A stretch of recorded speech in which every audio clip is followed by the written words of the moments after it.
일반적인 치아 교정과 다르게 유아 어린이 성장 교정은 이것이 중요합니다. 지금 체크하시지 않으시면 나중에 돈이 10배, 100배는 많이 들어갈 것 같아요.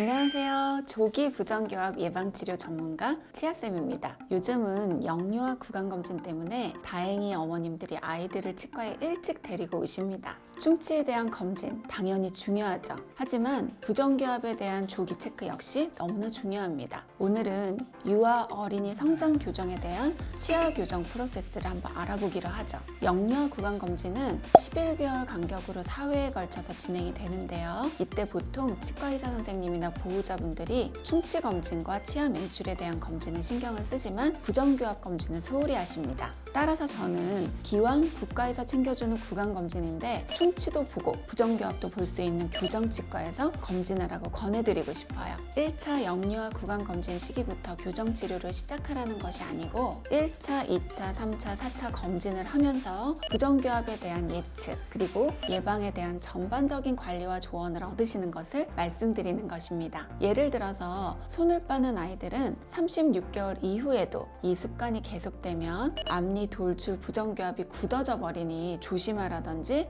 유치가 너무 따닥따닥 붙어 있거나 유치도 삐뚤 아이들도 있거든요. 이 아이들은 7, 8살 정도의 악궁악장 예비 교정을 한번 고려해야 한다든지 또 보호자분들에게 조기 부정교합 체크에 대한 정보를 알려드릴 수 있다는 것이죠. 따라서 유아 어린이 성장 교정의 첫 번째 프로세스는 국가 영유아 구강검진을 챙기는 것입니다. 치과를 잘 선택하는 것도 환자의 능력이니 충치와 부정교합 모두 잘 챙겨서 검진을 받으세요. 두 번째 유아 어린이 성장 교정의 과정은 교정 진단입니다. 영유아 구강검진에서 부정교합 진단을 받았거나 또는 교정치과에서 부정교합 진단을 받았다면 비용 안내를 받고 교정 진단을 하게 돼요. 진단은 임상적 검사, 즉 육안으로 먼저 보게 돼요. 비대칭 검사, 안모의 여러 가지 라인들에 대한 검사, 치아 중심성 검사, 치아 교합 검사들을 진행하죠. 또한 방사선 검사도 기본적으로 진행하는데 파노라마 사진이라고 해서 전체 치아가 잘 맹출되고 있는지 혹시 선천적인 결손치가 없는지 또 과잉치에 대한 검사도 하게 되죠. 세팔로 촬영이라고 얼굴 옆면 촬영으로 안모를 분석하고 그리고 정면 촬영으로 대칭 비대칭성을 주로 봅니다. 세 번째 프로세스는 분해 사진, 구해 사진이라고 해서 치아와 얼굴 안모의 사진 촬영이 있어요.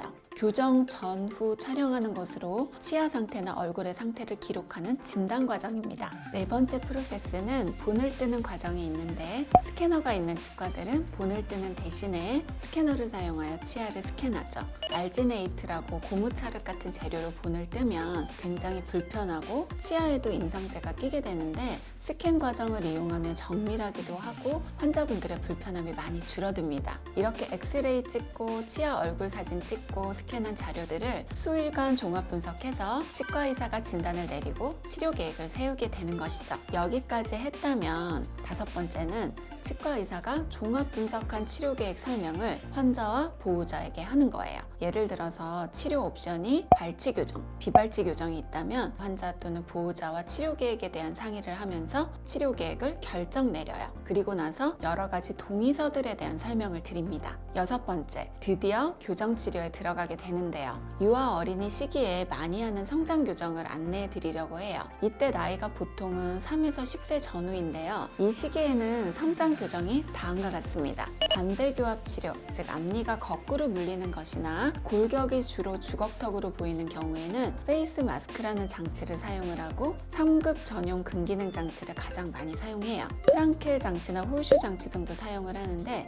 어쨌든 이 장치들을 착용하면 교정 체크 간격은 4주 정도라고 보시면 됩니다. 손가락 빨기 습관의 지속 때문이든 유전적이든 간에 아래턱이 작고 윗니와 윗턱이 나온 경우는 요즘 근기능 장치를 많이 써요. 예전에는 액티베이터나 바이오네이터 등을 썼지만 요즘은 치아 배열에 대한 개선도 좋고 앞니 어금니 교합이 더 확실한 2급 근기능 장치를 압도적으로 선호하여 사용해요. 가장 많이 사용하는 근기능 장치의 착용 권장 시간은 잠자는 시간 착용과 더불어 잠자고 있지 않은 시간 4-5시간 추가 착용을 권장합니다. 근기능 장치는 보통 2달 간격의 체크를 제일 많이 하게 돼요. 잘 껴도 어느 정도 치아나 골격의 변화가 생기려면 2달 정도 정도의 시간이 필요하거든요. 그리고 앞니부터 공간이 부족해서 치아가 삐뚤게 나오는 경우에 악궁 확장 장치를 사용해요. 이 장치는 일주일에 한 바퀴씩 나사를 돌려서 좁은 악궁을 서서히 확장해요. 그러면 앞니의 공간에 여유가 생기면서 치아가 어느 정도는 저절로 배열이 되고 추후에 영구치 맹출이 다 되었을 때 이때 마련된 공간을 이용을 해서 치열 교정을 진행하게 되어서 발치 교정에 대한 가능성을 현저히 줄여요.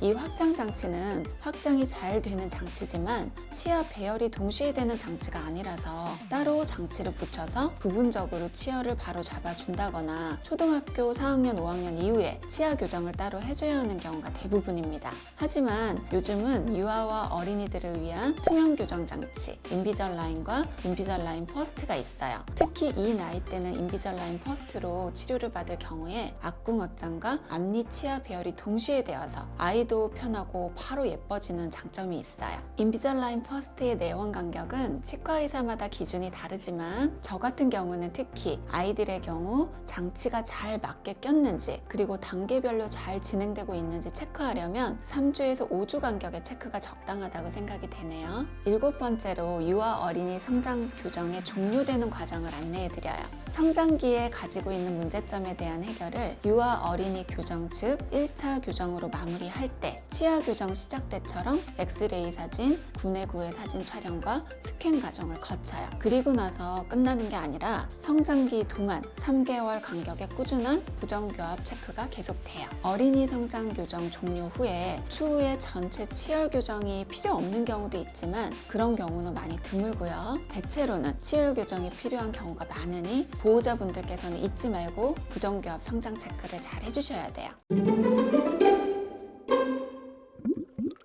이렇게 유아 어린이 성장 교정 과정을 한번 살펴보았어요. 어린 나이 때 할 수 있는 성장 교정이 정말 많아요. 이 과정을 모르고 건너뛰었다면 나중에 교정이 힘들어지거나 영구치를 발치해야 하는 경우 또는 양악수술까지 해야 하는 경우가 생겨요. 따라서 영유아 구강검진 때 부정교합 체크도 잘 해줄 수 있는 치과를 찾으시는 것 우리 아이 조기 부정교합 예방의 첫걸음입니다. 일반적인 치아 교정과 다르게 유아 어린이 성장 교정은 이것이 중요합니다. 시기별 치료에 대한 경험과 경력, 여러 장치에 대한 숙련도와 이해도, 그리고 임상 결과의 데이터베이스화가 잘 되어 있는 치과를 잘 선택하시길 바랍니다. 여기까지 치아쌤이었습니다. 감사합니다.